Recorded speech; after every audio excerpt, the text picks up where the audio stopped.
हाँ जी, तो आज हम लोग फिजिकल साइंस का एक नया चैप्टर शुरू करेंगे। चैप्टर का नाम है न्यूटन्स लॉ ऑफ मोशन। क्या नाम है चैप्टर का? न्यूटन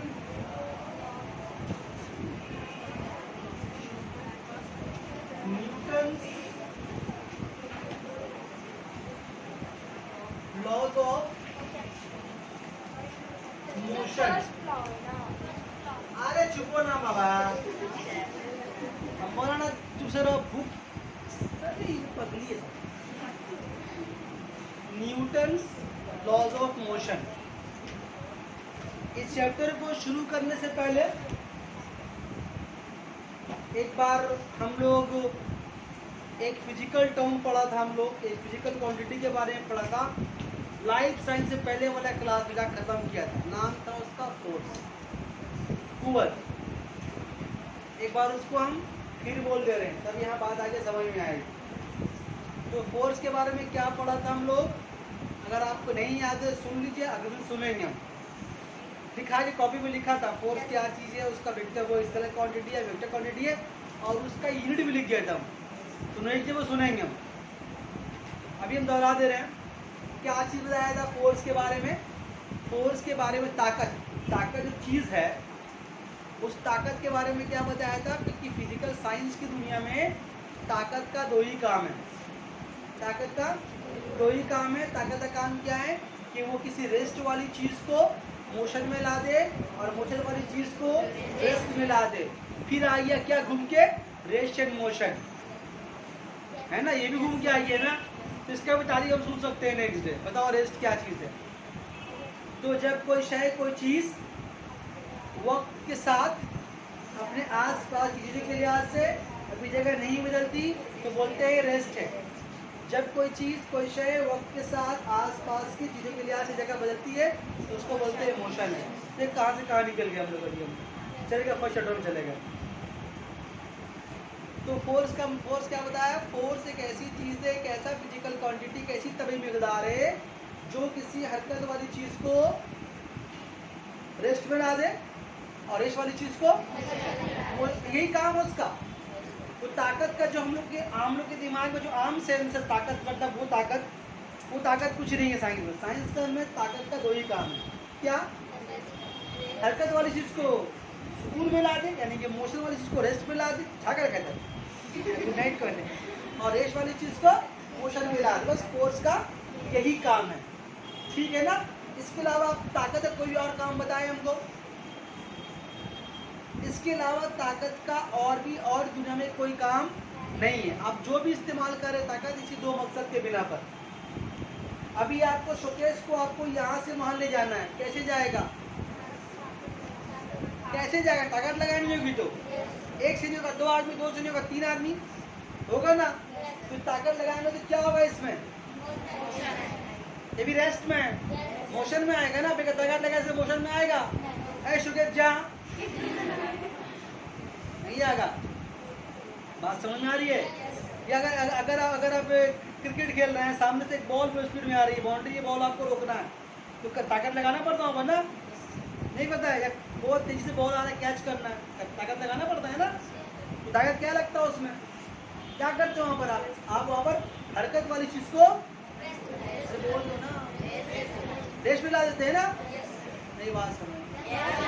अगर आप क्रिकेट खेल रहे हैं, अगर आप बैट्समैन हैं, आपको विकेट रोकना है, टेस्ट मैच खेल रहे हैं, आप आउट नहीं होना है आपको, तो क्या होगा? बड़ा वहाँ से बॉलिंग कर रहा है स्पीड में, तो फास्ट बॉलिंग कर रहा है, और आगे की जगह से लेके बॉल को क्या कीजिएगा?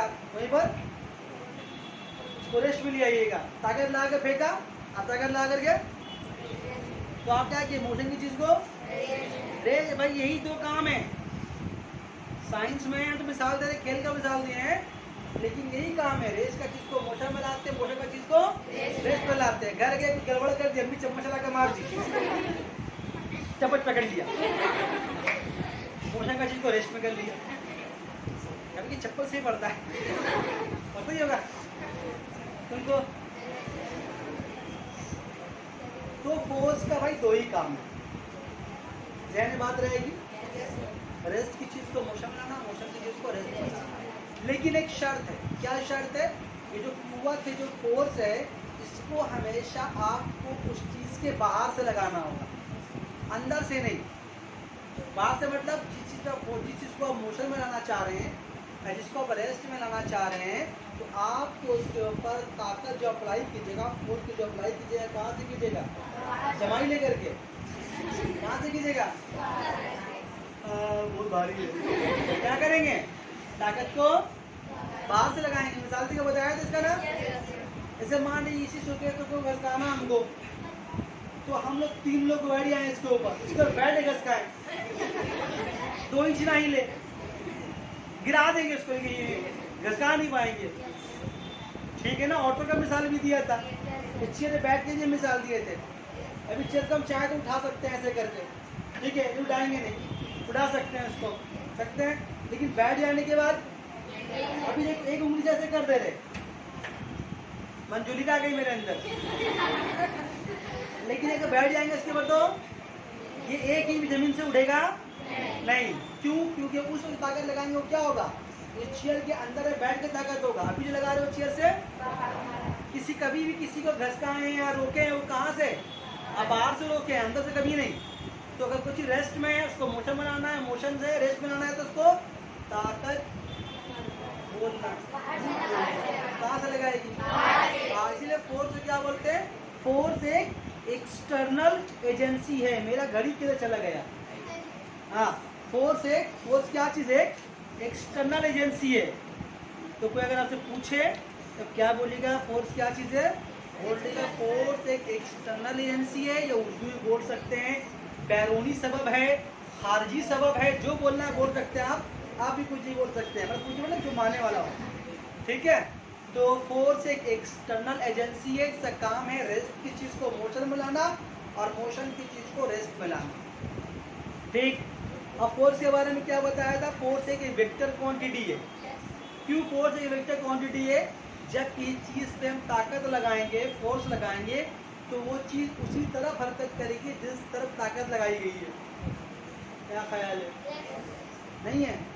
अभी आप में से एक दूसरा मारेंगे तो आपको मुंडी वहाँ जाएगा ना सर, अच्छा नहीं मारेंगे तो मुँह यहाँ चला जाएगा आपका, नहीं जाएगा ना। जिस तरफ ताकत लगाएंगे उसी तरफ। तो फोर्स में खूबी है कि जिस डायरेक्शन में ताकत लगाएं। आप कभी कैरम बोर्ड खेले?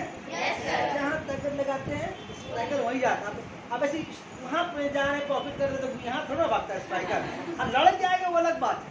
लेकिन ताकत जहाँ से जिस तरफ लगा रहे हैं, आपका बॉडी का मोशन उसी डायरेक्शन में है। क्या ख्याल है? या अगर आपको रोकना भी है तो जिस डायरेक्शन में जा रहा है ताकत आपको इस डायरेक्शन में लगाना होगा। अब कुछ भाग रहा है इस तरफ, उसको ऐसे रोकेंगे तो उसको रोक रहे ऐसे करके, तो भाग तो रहा वहाँ तो नहीं रुकेगा। बात समझ में आ रही है? जिस डायरेक्शन में ताकत लगाएंगे उसी डायरेक्शन में मोशन आ गया तो रेस्ट होगा। नहीं समझ में आ रही है ना? तो फोर्स क्या चीज़ है? एक तरह का वेक्टर क्वांटिटी। तो फोर्स का आप लोगों को हम यूनिट भी लिखा दिया था, है ना? कि फोर्स का यूनिट क्या है? तो दिखाया था CGS में ग्राम, देखिएगा पढ़ाए आप सुनेंगे, ग्राम सेंटीमीटर पर सेकंड स्क्वायर CGS में। फिर लिखाया था, क्या लिखाया था? अच्छा उसको लिख देते हैं। अभी हमें पढ़ना ये वाला, लेकिन थोड़ा सा हम फोर्स तैयार कर रहे हैं, फोर्स मतलब ताकत तैयार कर रहे हैं लड़ने के लिए। तो फोर्स के बाद पहले फोर्स बताया, फोर्स के बारे में क्या बताया? ये कैसा फिजिकल क्वांटिटी है? Vector physical quantity. इसका यूनिट क्या बताया था? ग्राम सेंटीमीटर पर सेकेंड स्क्वायर। ये किसमें है? CGS में है। कहाँ लिख रहे बोलो? CGS में। और M केस में क्या लिखा आया था? किलोग्राम मीटर पर सेकेंड स्क्वायर। ये किसमें है? SI सिस्टम, या फिर इसको बोला जाता है MKA सिस्टम, या फिर LV ना, इसका नाम है पाउंड बोल पढ़ते हैं, इसको पढ़ाया बताया है। LV मतलब पाउंड, पाउंड फुट पर सेकेंड स्क्वायर। इसको बोलिए किसमें? ये फोर्स की इकाई FPS सिस्टम में है। अच्छा एक और बात सुन लो, एक और बात सुन लो, सुना दें? मतलब के फोर्स की दुनिया में ग्राम सेंटीमीटर पर सेकेंड स्क्वायर का पूरा नाम नहीं लेकर के इसका एक नया नाम रखा गया है। क्या नाम रखा गया है? इसका एक नया नाम है, शॉर्ट में इसको बोलते हैं डाइन। हाँ वही दमा तो कलेजा खाने वाली डाइन बोलते हैं उसको। और इस यूनिट का एक नया नाम रखा गया, क्या नाम रखा गया? न्यूटन। खुद उसी के नाम पे रख लिया गया। मेरी बात समझ में आ रही है? अगर आपसे हम पूछ ले बताओ फोर्स का जो यूनिट सीरियस सिस्टम में है उसका एक अल्फाज में क्या नाम है? क्या ऐसे बोलेंगे? बताओ ग्राम सेंटीमीटर पर सेकंड स्क्वायर का दूसरा नाम क्या चीज है? क्या पूरे डाइन कौन है? नहीं तुम नहीं हो डाइन। हाँ डाइन से कोई तो देख रहे हाँ अंदर से डाइन मतलब समझ गए? फोर्स की यूनिट है, उसको नाम दिए गए हैं। उसी न्यूटन का भी नाम क्या है पूरा? किलोग्राम मीटर पर सेकंड। याद रहेगा ये बात? इसको लिखिएगा पहले आप लोग। इसका मोबाइल वही पॉज करेगा, ठीक है? पॉज करो, उसको दोनों पहले बना के बता रहे हैं। यहाँ तक बात समझ में आई? अब आइए न्यूटन का हरकत का चलिए कानून, न्यूटन लॉ ऑफ मोशन पढ़ते हैं हम लोग। क्या पढ़ते हैं? Newton laws of motion. Law मतलब क्या होता है? कानून, उसूल, एक तरीका। आप समझ में? लॉ तो मतलब कानून। कानून क्या होता है? एक उसूल होता है।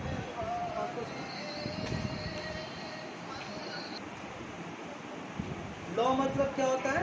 लॉ बताया, लॉ मतलब कानून, सभी जानते हैं। कानून मतलब क्या होता है? एक सिस्टम होता है, उस सिस्टम के तभी सब काम करता है, ठीक है? उस कानून में क्या लिखा हुआ? किसका कानून है यहाँ पर?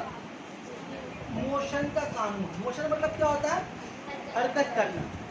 जब कोई शय, कोई चीज वक्त के साथ अपने आस के लिहाज से हरकत करती है, चलती फिरती है, तो उसका भी एक कानून है। अब बताओ, चलने फिरने का भी कानून है। कोई चीज हरकत में आ रही है रेस्ट से, उसमें कानून है। रेस्ट से अगर सुकून है, मोशन से रेस्ट में आ रही है तो कानून है। रेस्ट से मोशन में आ रही है तो कानून है। इसमें क्या कानून है भाई? अभी तो रुके हुए चल गए, क्या कानून है इसमें? अब इसे भी बोला कानून है। मेरी बात समझ में आ रही है? इससे भी कानून का दरकार था। हाँ? अब ये कुर्सी है, हम इसको फेंक दिया जाए, क्या कानून है इसमें? उठा कर फेंक देंगे, क्या कानून है? कोई उठा कर फेंक देंगे तो क्या कानून है? कानून है, उसका भी कानून है। बोला नहीं हो, हरकत करने का भी कानून होगा। अच्छा, वो हरकत नहीं, बदमाशी करते होंगे, चूड़ी काट रहे किसी का पेन चोरी कर लिया, वो दूसरा हरकत, शैतानी वाला हरकत। तो मोशन को समझ नहीं, कोई चीज़ अगर रेस्ट से मोशन पढ़ाए हम लोग, तो उसका भी क्या कानून हो सकता है? हाँ, उसका भी कानून हो सकता है। एक साइंटिस्ट है, क्या नाम उसका? न्यूटन। बहुत बड़ा साइंटिस्ट है। इसी के बारे में बचपन से कहानी सुनते होंगे आप लोग। एक वो आदमी था,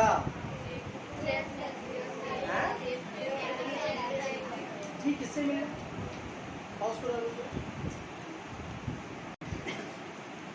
तो इसके बारे में आप लोग सेब वाली एक कहानी सुने होंगे ना? सेब वाले कहानी सुनोगे। एक आदमी गार्डन में बैठा हुआ था, वहीं बैठे कुछ सोच रहा था, सेब का गार्डन में बैठा हुआ था, बगल में सेब। सुनते हैं, हम भी पढ़ा ऐसे ही है। एक सेब नीचे गिरी, सेब गिर गया नीचे, तो अगला सेब काय गिरे नीचे। हम लोग क्या करते हैं?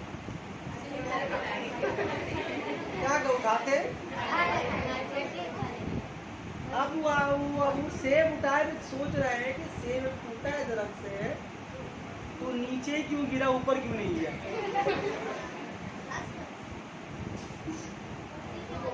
अच्छी बात है ना?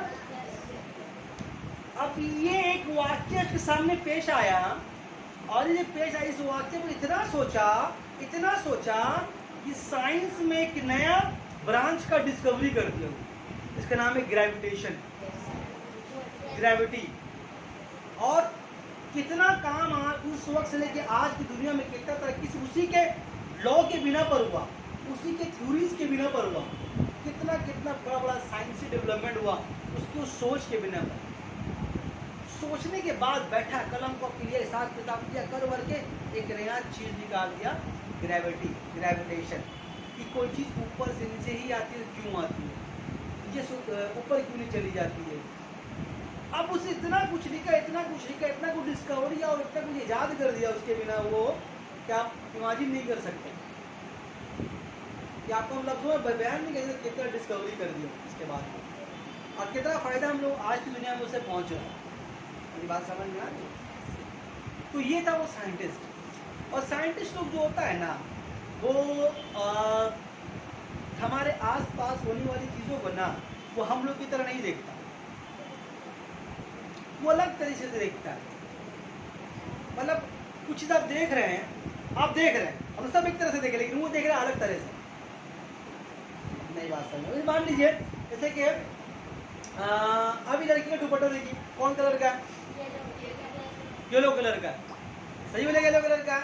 अब लेकिन इसी में अगर साइंटिस्ट सोचेगा येलो क्यों है, क्या पीछे इसका पीछे वजह नहीं कि इसका येलो नहीं है, क्या वजह है, क्या वाकई येलो है?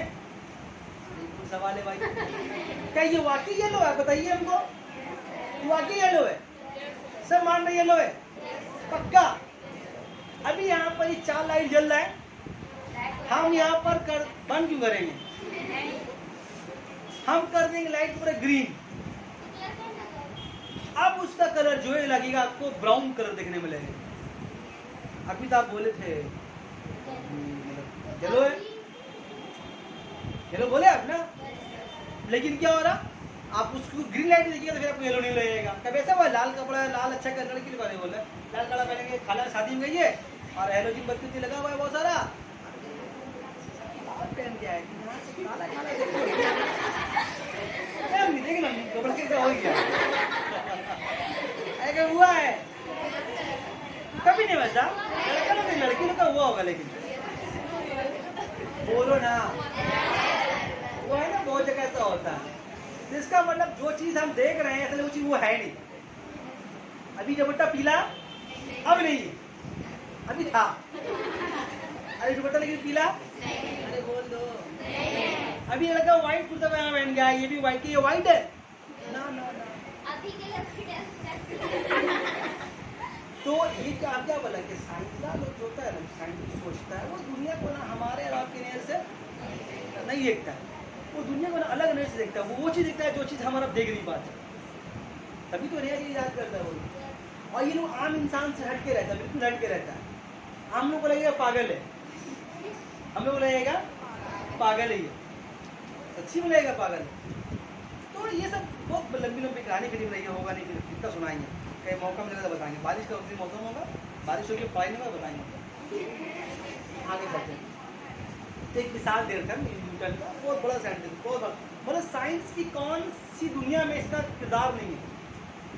हर एक फील्ड में तुम आगे पढ़ोगे कभी तुम्हारा मौका पढ़ने का हुआ, कभी तुम पढ़ोगे तो तुम्हें साइंस का हर फील्ड में इच्छा बैठी हुई। हर साइंस का हर एक फील्ड में इसका डिस्कवरी है कुछ ना कुछ।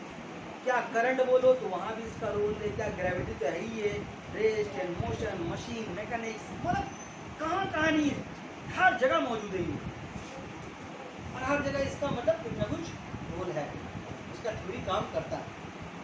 अब उस पर नहीं जा रहे कौन कौन थ्योरी दिया, उस बहुत सारे थ्योरीज में उसका एक थ्योरी कौन सा है, हरकत का कानून। अब यार सोचिएगा सर हरकत का कानून भी कानून होता है कुछ, तो हम क्या बताया आपको कि हम लोग इस चीज़ को हम लोग आम तरीके से देखते हैं, साइंटिस्ट पे आम तरीके से नहीं देखते। ई न्यूटन खुद स्कूल का गधा, मतलब खुद 5 क्लास 5 बार फेल हुआ, हकीकत बात है, हकीकत बात है, 5 बार फेल हुआ। जितना बड़ा बड़ा साइंटिस्ट है स्कूल में था गधा, तो ये 5वीं में 5 बार फेल हुआ है, स्कूल से निकाल दिए गए इसको। आइंस्टाइन, आइंस्टाइन का नाम सुने आप लोग? सिर्फ नाम ही सुने।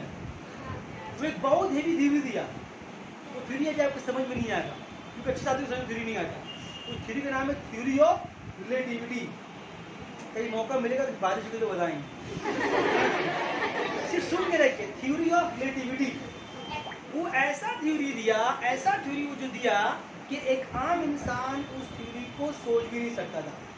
बस दूर दूर तक इंसान का अकल, इंसान छोड़ दो, बड़े बड़े साइंटिस्ट का अकल वहां तक पहुंचता नहीं था। वो ऐसा थ्योरी दे दिया कि आपको थ्योरी समझ ही में नहीं आएगा, आपको बताएंगे आप, लेकिन जो चूंकि साइंस के व्यक्ति उसको मालूम है कि इसने क्या जुआ थ्योरी दे दिया। वो थ्योरी देने के बाद दुनिया चंबा रह गई, साइंस के एक नया फील्ड का डिस्कवरी वहां से हुआ फिर। और उसने जो थ्योरी जब दिया तो उसके मरने के बाद उसके दिमाग का फिर ये देखा गया कि दिमाग में आखिर क्या खास बात है इसका। तो देखा कि दिमाग जो था उसका आम इंसान के मुकाबले दिमाग उसका अलग था। नहीं बात नहीं। उसका दिमाग आज ही म्यूजियम में रखा हुआ है, वो तो मर गया, आज उसका दिमाग म्यूजियम में रखा हुआ है। उसका ब्रेन पे स्टडी हुआ आखिर क्यों इतना ऐसा बात सोच लिया, आज उसने क्या बात सोच लिया था पता आपको? अरे म्यूजियम नहीं होगा, पहले सुनने का तो भाग रहा है। अच्छा, उस आसान भाषा में समझा रहे हैं, दो तरीके से समझाएंगे उसको। उसने कहा था कि किसी भी मास को एनर्जी में कन्वर्ट कर सकते हैं। किसी मास को, मतलब आपको एक मिसाल दें। क्या मिसाल दें? चलिए मान लेते मेरे उंगली का ये मान 1 इंच गोश्त एक मास है।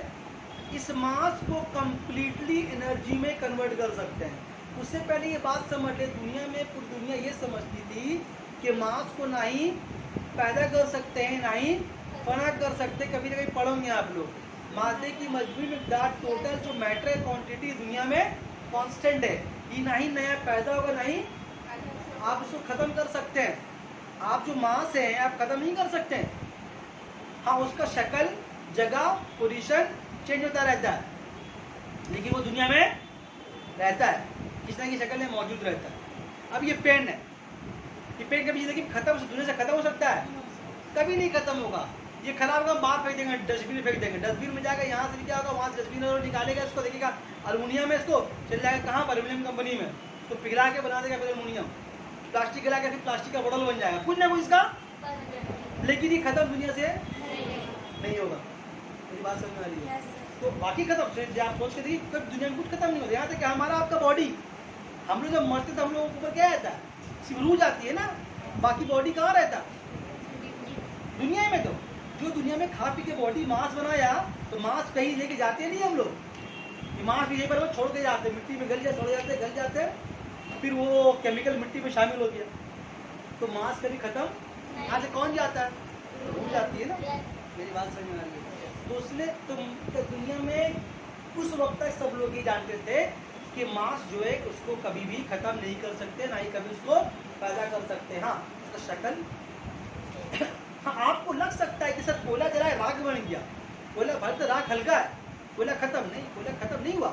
उसमें जो गैस निकला, जो केमिकल निकला, हवा में शामिल हो गया, कहीं हवा में मौजूद है। अब पानी गर्म करे, पानी उबाल रहे, पानी ऐसे थे खत्म होते कम होते थे, पानी खत्म हो गया, आपको लग रहा है पानी बना हो गया, पानी खड़ा नहीं हुआ, तो पानी भाव की शक्ल में हवाएं मौजूद है, फिर वो कहीं ना कहीं पानी बन के बरसेगा। लेकिन वो दुनिया में, यूनिवर्स में, इसी दुनिया में मैटर कभी डिस्ट्रॉय नहीं होगा। ऐसा भी नहीं कि आप कुछ पैदा भी कर लेंगे नया, ऐसा भी नहीं हो सकता। ये दुनिया की चीज दुनिया में ही घूम फिर कर रहा है। मेरी बात समझ आ रही है? लेकिन ये आया एक नया चीज दे दी। क्या चीज है? बोला नहीं, मास को हम लोग कन्वर्ट कर सकते हैं, मास को एनर्जी में कन्वर्ट कर सकते हैं। और ये मेरा इतना छोटा सा उंगली, इस उंगली के अंदर इतना एनर्जी है कि ऐसा कई बिल्डिंग्स को ये राख करने के लिए काफी है। नहीं बात समझ आ रही है? अगर इतना छोटा यूरेनियम, एक बहुत हेवी मेटल है, इतना छोटा सा यूरेनियम ऐसे कई बिल्डिंग्स को अपने एनर्जी से राख करने के लिए काफी है। नहीं समझ बोला, आपको समझ में नहीं आया? तो वो बताया था कि मास को एनर्जी में कन्वर्ट कर सकते हैं, जो कि उस जमाने में और आज के जमाने में भी बहुत अचंबा बात है। उस जमाने में तो और अजूबा था। ये बात समझ में नहीं आ रही? नहीं समझना सिर्फ याद रखिए, तो ये थ्योरी दिया था। और उसने एक बात और जुगा बताया था कि इंसान जो है फ्यूचर में जा सकता है। कैसे वो बताया? वो बताया कि स्पेस में फ्यूचर में जाने का रास्ता है। इसके बहुत सारी फिल्में बनी है, बहुत सारे फिल्म, साउथ का, इंग्लिश मूवी तो बहुत सारे इसके ऊपर है। इंसान फ्यूचर में जाता है और वहाँ तक घूम के चला आता है। मतलब आपकी जिंदगी में 10,000 डॉलर क्या होने वाला है आप जाकर देख सकते हैं। ऐसा भी हुआ नहीं है, लेकिन वो बोला कि मुमकिन है अगर ऐसा ऐसा कंडीशन होगा। मतलब टॉपिक बढ़ा कर आगे नहीं तो बड़ा शान करेगी वो ऐसा। अब बोलिए अगर वो बोल दे आप जा सकते हैं फ्यूचर में, और बोले कि आप पास्ट में जा सकते हैं, पास्ट में भी जा सकते हैं। आप अगर जो है आपको आप बता रहे हैं, आप जितना भी ख्वाब देखिएगा, आप ख्वाब में हर चीज़ देख सकते हैं, हर चीज़। ख्वाब में कभी घड़ी नहीं देखिएगा, ख्वाब में कभी घड़ी नहीं आता, कभी ख्वाब में कभी घड़ी देखिएगा नहीं आप। घड़ी में टाइम देख रहे आप, ख्वाब आप नहीं देख पाइए, आप देख ही नहीं पाइए। कभी कोशिश कीजिएगा, ख्वाब कभी किसी कंट्रोल है नहीं, कहाँ कहाँ ले जाता है। कभी लंदन, कभी अमेरिका, कभी सनीवर दिखा रहा है, कभी क्रिकेट मैच खिलवा रहा है, कभी कहाँ कहाँ बन जाता है। तो अब सब कुछ एक ख्वाब में ना, आप घड़ी में देखिए। अरे काहे, साइंस में काहे का बहुत जवाब है। फिर हम वापस आते हैं, तब तक रहने दे।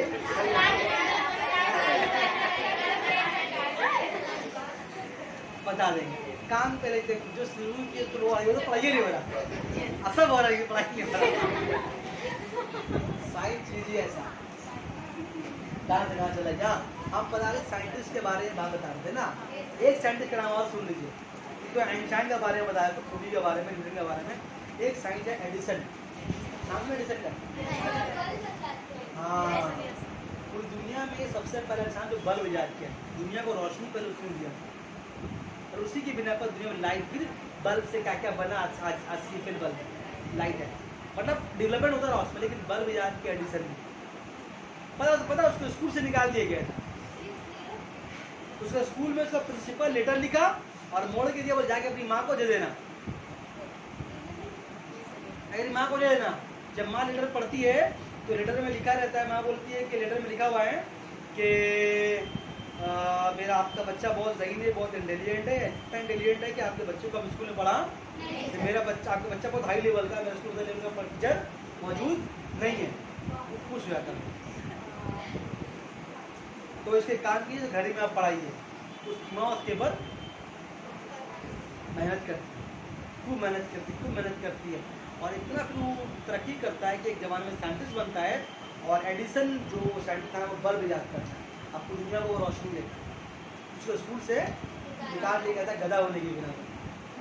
और जब एक दिन जब घर सफाई करता है, तो माँ तो मर गई होती उसकी होती है, घर सफाई करता है, घर सफाई करते हुए उसको वही पुराना लेटर मिलता है।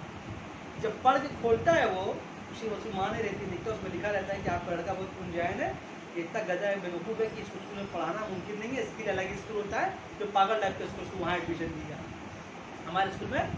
लेकिन माँ उसको बात नहीं बोल रही थी। अगर बोल रही थी तो वो क्या होता, क्या बोलते हैं उसको, एक अजीब सा जज्बा आता, सोचता कि हमसे कुछ हो रहा है। लेकिन क्या किया, उसकी माँ उसको बताई, उसको पढ़ाई, मेहनत की उसके पीछे, फिर क्या बना, तो दुनिया को रोशन किया, है ना। ऐसी बहुत कहानी है, एक और कहानी है।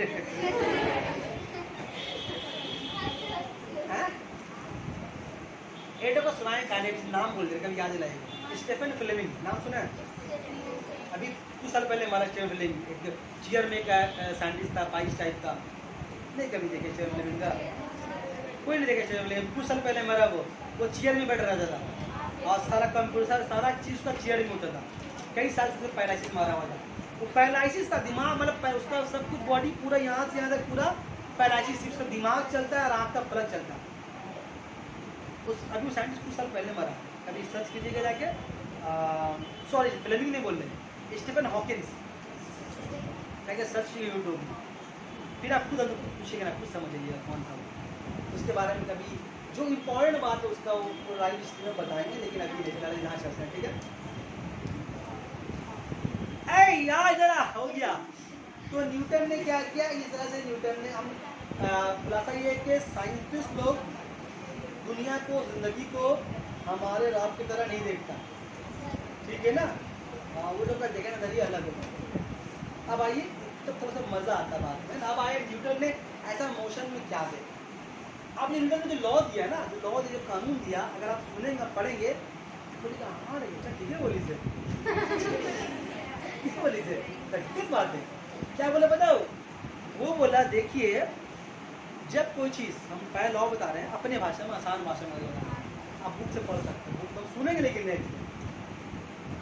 हर वो शय या कोई भी चीज़ अगर वो रेस्ट में है तो, अगर वो रेस्ट में है तो हमेशा ही रेस्ट में रहेगी, और जब मोशन में है तो हमेशा वो मोशन में ही रहेगी।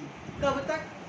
जब तक कोई बैरोनी एक्सटर्नल फोर्स, बैरोनी कुव्वत उसे उसका हालत को तब्दील करने पर, चेंज करने पर मजबूर ना कर दे। मतलब कोई बैरोनी कुव्वत, कोई बैरोनी फोर्स, कोई एक्सटर्नल फोर्स उसको, किसको, जो रेस्ट में है उसको मोशन बनाने में मजबूर ना कर दे, या जो मोशन पे उसको रेस्ट पे लाने में मजबूर ना कर दे। इसलिए शुरू कहाँ से किया था? शुरू किया था फोर्स से। फोर्स का काम क्या है? कोई चीज रेस्ट में है तो मोशन में ला दे, मोशन में तो उसको रेस्ट में ला दे। तो न्यूटन चाचा क्या बोल रहे हैं? बोल रहे हैं जो रेस्ट में है वो हमेशा हमेशा रेस्ट में रहेगा, और जो मोशन में है वो हमेशा मोशन में रहेगा। कब तक? जब तक कोई बाहर से ताकत लगाने के, बाहर से जो कुव्वत लगाया जाए, फोर्स लगाया जाए, वो ताकत उसको उसका हालत तब्दील करने पर मजबूर ना कर दे। मिसाल के तौर पर ये हम लोगों का शोकेस, अगर इसको ना घसकाए तो कोई नहीं घसकाए तो क्या देखिए 6 महीना तो यहाँ से वहाँ चला जाएगा, 6 साल बाद चला जाएगा, 10 साल बाद, 7 साल बाद, मेरा मरने के बाद यहाँ पे आकर पढ़ाएगा उसके मरने के बाद, कब तक याद रहेगा? जब तक आप इसको हटाइएगा, ताकत नहीं लगाइएगा, इसका हिम्मत नहीं कि यहाँ से हट जाएगी, तो ठीक है ना बोले वो। जो चीज रेस्ट में है तो रेस्ट भी रहेगा, जब तक कोई बाहर से ताकत लगाए, बाहर से लेकिन है, अंदर से नहीं। अब अंदर में घुस के बैठ जाए, हम हटेंगे नहीं, हम लेकिन घुस के बैठ जाए और बोलेंगे कि सुकेश घस तो भी नहीं होगा। हमको ताकत बाहर से लगाना होगा, तभी रेस्ट वाला चीज मोशन में आएगा, है ना। वरना नहीं लगाएंगे तो नहीं आएगा भाई। ठीक, इसका उल्टा। अब उल्टा में ऐसा मामला पेचीदा है, ध्यान से समझिए। उल्टा क्या है इसका? जो चीज मोशन में रहेगा वो हमेशा मोशन में रहेगा। कब तक? जब तक कोई बाहर से तो कोई ताकत उसको उसका हालत को चेंज करने पर मजबूर ना कर दे, तो जो मोशन में उसको रेस्ट में ना कर दे। मेरी बात समझ में आ रही है? क्लियर है? जब बाहर से तो ताकत नहीं लगाएंगे तो कोई चीज रुकेगी नहीं। मेरी बात समझ में आ रही है? जो रेस्ट पे वो रेस्ट पे रहेगा, जो मोशन में रहेगा। कब तक? जब तक कोई ताकत बाहर से ना लगाई जाए उसको उसका हालत बदलने पर। तो रेस्ट वाला बात तो समझ में आ रहा है, रेस्ट में तो रेस्ट में रहेगा। अरे ये क्या चीज, ये एक तो चप्पल को रख देंगे यहाँ पर हमेशा तो 100 साल ही रह जाएगा वो, अगर कोई उसको पैर डाल के पहने नहीं उसमें रह सकता होगा ना। अगर 100 साल भी ही रह जाए तो ये चप्पल भी 100 साल। अब अलग बात है, खिड़की से पानी आएगा तो बजा के ले जाए तो उसको पानी ताकत लगाए ना, बराबर रखा है तो रखा ही रहेगा, यही है ना। लेकिन मोशन के मामले में बात थोड़ा समझ में नहीं आती।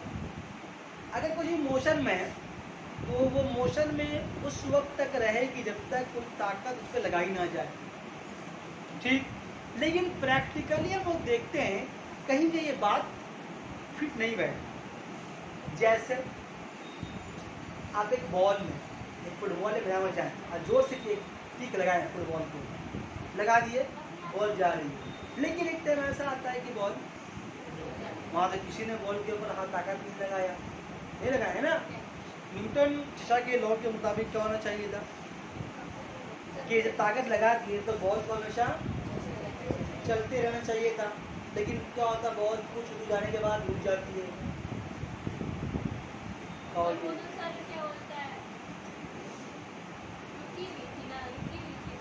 वही तो, हम तो बॉल में मोशन दे दिए ना। जब बॉल में हरकत ला दिया तो न्यूटन के मुताबिक उसको हरकत बनाना चाहिए था, उसको रुकना नहीं चाहिए था। तो क्यों रुका वो ताकत नहीं लगाया, वो ताकत। हाँ, कोई अगर वहाँ पर खड़ा है पैर से रोक लिया तो वो अलग बात है। कोई अगर पैर से रोक लिया या हाथ से रोक लिया तो वो एक अलग बात है, चलो ताकत लगा के रोक लिया बात समझ में आ रही है। लेकिन अगर कोई ना रोके तो क्या बॉल चलता रहेगा हमेशा? बोलो। या मान लीजिए आप साइकिल चला रहे हैं, आप उसमें एक पेडल जोर से मारे और एकदम रात के टाइम से साइकिल चला रहे, सामने कोई नहीं है, चला रहे हैं, 2-3 पेडल मारे, बस साइकिल छोड़ दिया, साइकिल चलते रहेगा? तो बढ़िएगा, साइकिल रुक जाएगा और आप गिर जाइएगा। मेरी बात समझ में आ रही है? तो यहाँ पर जो लॉ का जो एक आधा पार्ट है कि जो चीज़ मोशन में हमेशा मोशन में रहेगा, वो बात थोड़ा सा हटाई पड़ रही है।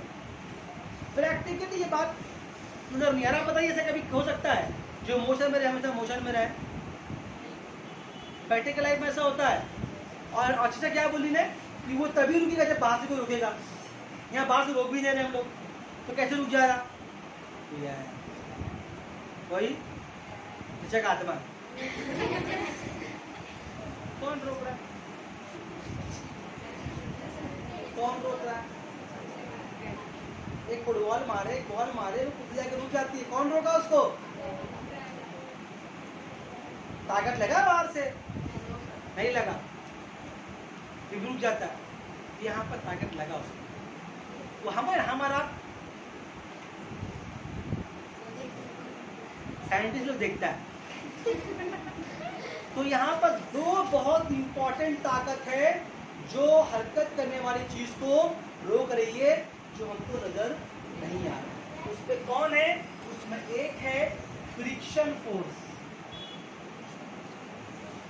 एक है फ्रिक्शन फोर्स और एक है एयर रेजिस्टेंस।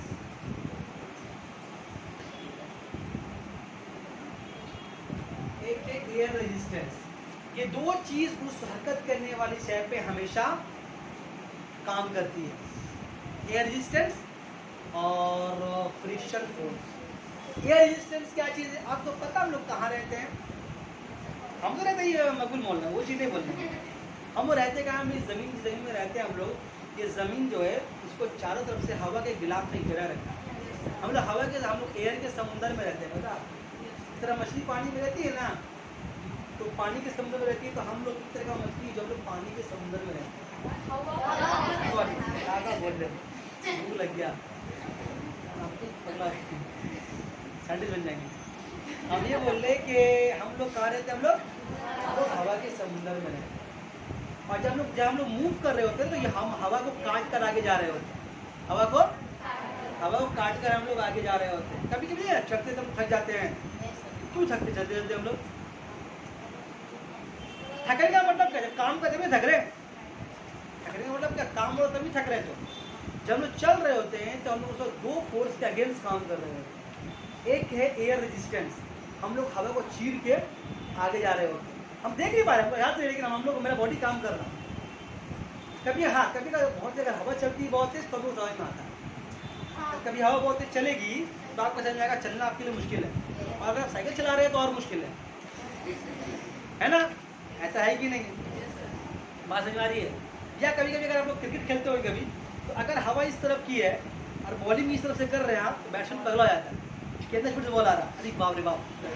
और अगर मान लो हवा उधर से आ रहा है, बॉलर यहाँ से बॉलिंग कर रहा है, तो बॉल जाएगा उस तरफ, लेकिन बॉल बैट्समैन हल्का सा मारेगा तो 6 हो जाएगा। ऐसा होता है ना हवा का? जब नोटिस किए, तो जब हवा चल रही होती है तो हमें उसका एहसास हो जाता है। लेकिन इसका मतलब नहीं हवा नहीं है। अगर तेज नहीं चल रही है लेकिन फिर भी हवा तो है, तो उस हवा को काटना पड़ता है। ठीक है, हवा से लड़ाई करके हमको आगे जाना पड़ता है। तो जब बॉल को मार रहे होते हैं तो बॉल क्या करती है? उस हवा को काट, और हर कुछ दूरी क्या करती है? हवा जो है, हवा को काटने की बिना पर कुछ ताकत उसे कहाँ खत्म हो जाता है? हवा का मुकाबला करने में। तो हवा को चीर के आगे जाना है ना, तो कुछ ताकत उसका हर एक सेकंड बाद क्या होता है? कुछ फोर्स उसका एनर्जी जो है वो कम हो जाती है। किस लिए? हवा की ताकत को काट के आगे जाने के लिए। अब जितनी ज़्यादा हवा रहेगी उतनी ज़्यादा बॉल को मेहनत लगेगा। मेरी बात समझ में आ रही है?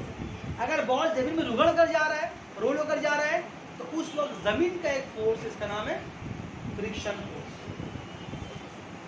ये फोर्स जो है मदद करती है बॉल को रोकने में। ये दो फोर्स लगती है। ये कैसा फोर्स है? इस फोर्स का वो भी एक ऐसा फोर्स है, एक फोर्स का वो भी ऐसा है कि जो हमेशा आगे चलने वाले की उल्टी हरकत करता है। आगे चलने वाले के और आपको जान के शायद ताज्जुब हो ना, आपको फर्क नहीं पड़ता कि हम लोग चलते इसी फोर्स के बिना पर। हम लोग चल फिर रहे होते हैं रास्ते में, जमीन पर चल रहे होते हैं इस फ्रिक्शन फोर्स के बिना पर। अगर ये फ्रिक्शन फोर्स जीरो हो जाए, कितना हो जाए, अगर ये फोर्स जीरो हो जाए तो हम लोग यहाँ से 2 कदम चल नहीं सकेंगे। अगर ये फ्रिक्शन फोर्स जीरो हो जाए, जीरो, तो हम लोग 2 कदम चल नहीं सकेंगे। मतलब क्या, इतना चिकना सरफेस हो जाएगा कि पैर रखे ही गिर जाएंगे। जितना चिकना सरफेस होगा उससे फ्रिक्शन उतना कम होगा। जितना चिकना सरफेस होगा, जितना चिकना सरफेस होगा, एकदम स्मूथ सरफेस होगा, तो फ्रिक्शन उतना। अब ऐसा सरफेस बना दिया गया जो बिल्कुल ही चिकना है, मतलब बिल्कुल ही फ्रिक्शन है, आप खड़े नहीं पाओगे उसके ऊपर। एक कदम सोचो कि बढ़ा ले, दबाव से पीछे गिर जाओगे, कमर में टकला में लगेगा। बात समझ में आ रही है? तो ये फ्रिक्शन फोर्स होना जरूरी है। हम चल रहे होते हैं, अभी चल रहे हैं ना, तो ये फोर्स मुझे हरकत कर रही है, मेरे उल्टे सीमत काम कर रही है। हम जा रहे हैं अभी इस तरफ, ये काम कर रही है फोर्स उल्टे सीमत। तो क्या हो रहा है, हमको ताकत लगाना पड़ेगा उस फोर्स के अगेंस्ट में, तभी तो चलने में थकते हैं वहाँ, वरना थके हैं क्यों? बैक तलवा क्यों दर्द करता है? वो फोर्स हमेशा मेरे तलवे को उल्टा फोर्स डालता है कि हम आगे ना आए, तभी तो पैर दर्द करता चलने में ना। मेरी बात समझ में आ रही है? तो 2 फोर्स एट वंस हमारे पर काम करता है, एक फ्रिक्शन फोर्स और एयर रेजिस्टेंस। मेरी बात, जितना मोटा आदमी उतना फोर्स बर्दाश्त करना पड़ेगा उसको। हाँ, समझ में आ रही है? बॉडी चौड़ा है, क्या तो एयर रेजिस्टेंस लग रहा बॉडी में उसका। आप पढ़ना आती टूटी भागी थकी करेगी। मेरी बात समझ में आ रही है? तो ये फ्रिक्शन फोर्स होना बहुत जरूरी है, अगर नहीं होगा तो हमारा आप चल भी नहीं पाएंगे। अच्छा, बहुत ज्यादा ये भी अच्छा नहीं है। अगर फ्रिक्शन फोर्स बहुत ज्यादा हो जाए तो चलना बहुत मुश्किल हो जाएगा। 10 कदम चलेंगे, थक जाएंगे, बैठ रहे भाई, ऐसा करेंगे। ऐसा कब होता है देखिएगा आप, अगर रोड बहुत अच्छा रहे, अगर आप साइकिल चलाएं कभी, साइकिल बाइक चलाएंगे कभी, आप लोग चलाएंगे कभी, जब रोड बहुत चिकना होता है, एकदम स्मूथ रोड होता है, तो चलाने में इतना मजा आता है। अरे ये हम लोग रोड ऐसा है, कहीं पर ऐसे है, कहीं पर ऐसे है रास्ता, मतलब कभी ऐसे करना पड़ता है, कभी ऐसे करना, इतना खड्डा, इतना ऊंचा नीचा है कि नहीं? तो ये हम लोग का रोड का फ्रिक्शन बहुत ज़्यादा है। समझ में आ रही है? इतना ऊंचा नीचा ना हमवार सतह है, सरफेस इतना ऊंचा नीचा है, यहाँ पर फ्रिक्शन फोर्स बहुत ज़्यादा। जहाँ पर बहुत जिसे चलो, रेड रोड चले जाओ, खजूरपुर के बाद क्या अच्छा रास्ता है, तो लगता नहीं गाड़ी चल रहा है आराम से। और यहाँ पर ऐसा है कि पानी पीने लगा नाक में, यही लगा मुँह, झटका लगा नाक में चला गया। बाद में ऐसा पीने गए पे पी से मुँह, कहीं बस में पानी पिएगा और कभी ऑटो में बैठ पानी पिएगा, नहीं होता। तो 2 फोर्स हमेशा हम लोग के ऊपर काम करता है। वो कौन सा फोर्स है? तो चच्चा का जो वाला बात था कि जो चीज हरकत में रहेगी वो हमेशा हरकत रहेगी, बात सही है। तो रोक कौन रहा है उस बॉल को? फ्रिक्शन। हाँ, अगर इस 2 फोर्स को दुनिया से हटा दिया जाए, मतलब क्या, ना फ्रिक्शन फोर्स ना एयर रेजिस्टेंस, तो एक बॉल को छोड़ दो, फिर देखो अगला कसम नहीं रुकेगा वो। अच्छा, गलत नहीं बोली ना? तो फ्रिक्शन फोर्स और एयर रेजिस्टेंस उसका रफ्तार को कम कर देता है। तो ये फोर्स कहाँ से लग रहा है? बाहर से लग रहा है ना? इधर तो यही बोल रहा है कि बाहर का फोर्स रोक सकता है, अंदर का नहीं रोक सकता। तो बाहर का फोर्स कौन रोक रहा है? जो हमको आपको दिख नहीं रहा है, लेकिन वो है कौन? Air resistance. और अभी आज आपको उसी के बारे में मालूम है, थोड़ा नया फोर्स चल रहा है, अब देखेगा ताकत लग रहा है कि नहीं, ठीक है? तो न्यूटन का पहला लॉ क्या हुआ? हर वो चीज जो रेस्ट में है वो रेस्ट में रहेगी, जो मोशन में है वो मोशन में रहेगी। कब तक?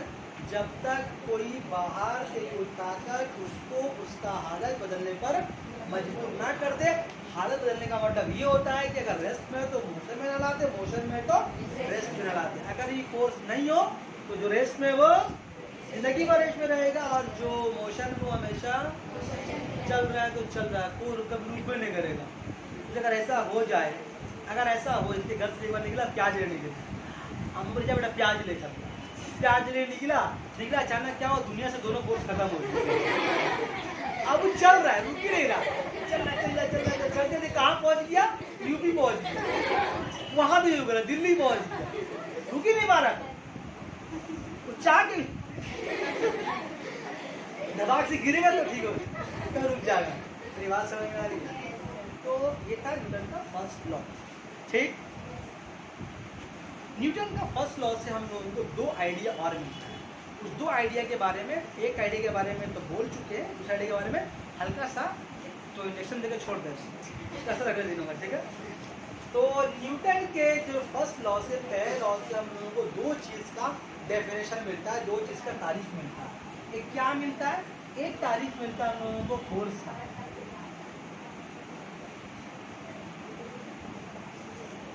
Definition of force,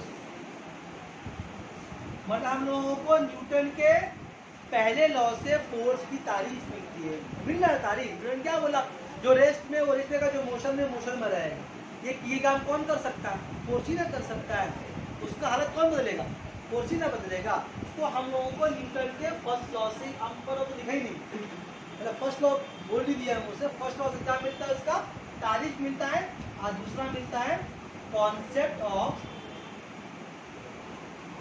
of inertia. इसको उर्दू में बोलते हैं जमूद, हिंदी में पता नहीं क्या बोलते हैं, बंगला में भी नहीं बोलते। उसको बोलते हैं कॉन्सेप्ट ऑफ इनर्शिया। दो चीज़ मिलता है। अगर आपसे पूछ ले कोई न्यूटन के फर्स्ट लॉ से क्या सीखा, तो बोलेगा दो चीज़ मिलानी है, एक फोर्स की तारीफ, दूसरा कॉन्सेप्ट ऑफ इनर्शिया। अभी कॉन्सेप्ट ऑफ इनर्शिया क्या चीज़ है, थोड़ा सा उबाल के छोड़ दे, अगले दिन बताएंगे। कहीं बस में सफ़र किए हैं आप लोग? सफ़र किए बस में? जब बस में सफ़र किए, अचानक जब बस कभी चालू हो, जब स्टार्ट होता है तो हम लोग पीछे की तरफ गिर जाते हैं। और चलता हुआ बस अगर अचानक ब्रेक कर, उसका अगर बस अगर अचानक ब्रेक लगाई जाए तो क्या होता है? हम लोग आगे तरफ गिर जाते। कभी सर नोटिस किए? कभी नोटिस किए क्यों होता है? अच्छा, कभी कभी ऐसा भी आप नोटिस किए होंगे आप कि अब चलती बस से अगर आप उतर रहे हैं अचानक तो आप गिर जाते हैं। कभी नोटिस किया ये सब है? बोलो ना, ये सब क्यों होता है और काहे होता है? बोलो। अच्छा, कभी कभी घर में नोटिस किया है? अच्छा, ज़्यादा नहीं, मैं तो पगला जोड़ रख लो है कि हम जब रुकी बस अचानक शुरू होती है तो हम लोग पीछे की तरफ गिर जाते हैं। कभी को आएगा नहीं जैसा पीछे गिरता, अगर बस रुकी हुई है फिर स्टार्ट हुआ तो पीछे की तरफ गिरेंगे। और अगर चलती है बस, अगर उसको अचानक ब्रेक लगाई जाए, ऐसा क्यों? कभी सोचा ऐसा? कभी गिरेगा कि ध्यान में दिया? अब की बार गिरेगा तो सोचेगा, उसको बताएंगे अगले दिन। ठीक है, बात समझ में आ रही है? आज तक पढ़ाई तो मतलब कहाँ का बात निकलवा दिया उसने। बोली ना